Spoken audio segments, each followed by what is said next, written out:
ये अर्ज़ समा सारे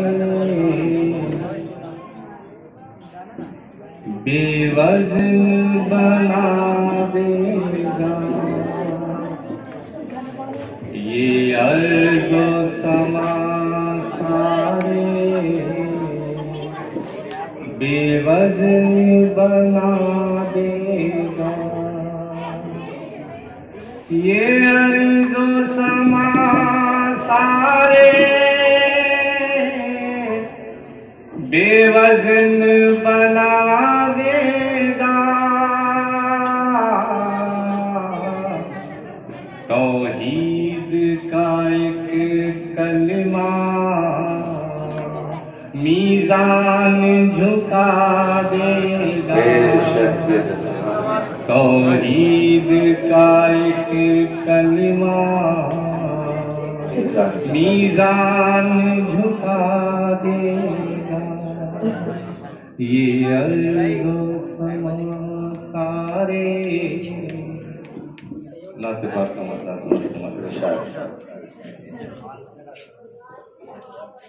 देर थी मुस्तफ़ा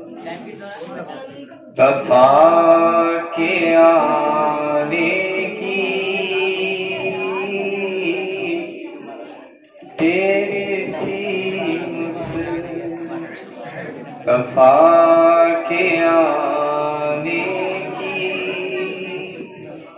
तीरगी छट गई ज़माने की।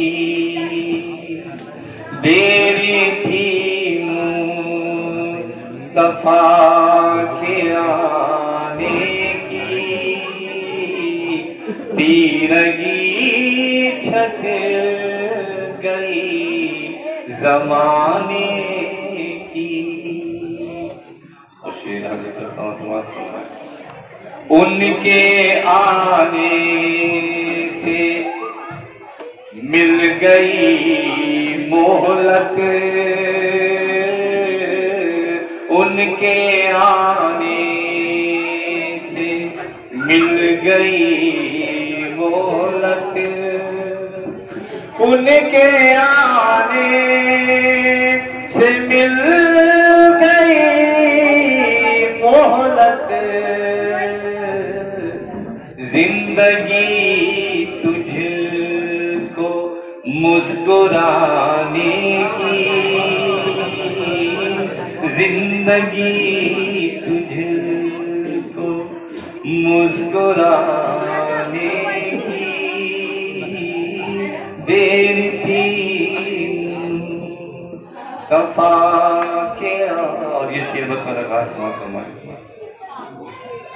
सारी दुनिया को कर गई रोशन। सारी दुनिया को कर गई रोशन। सारी दुनिया को कर गई रोशन। शम्मा एक हाशमी घराने की। शम्मा एक हाशमी घराने की। देर थी कुफ्र करता है आज भी कोशिश। कुफ्र करता है, कुफ्र करता है आज भी कोशिश। भूख से नूर को बुझाने की। भूख से नूर को बुझाने की। उसकी तारीफ क्या करे कोई। उसकी तारीफ जिसकी तारीफ क्या करे कोई, जिसकी तारीफ खुद खुदा ने की। देर थी। मैंने बोलिया। अच्छा।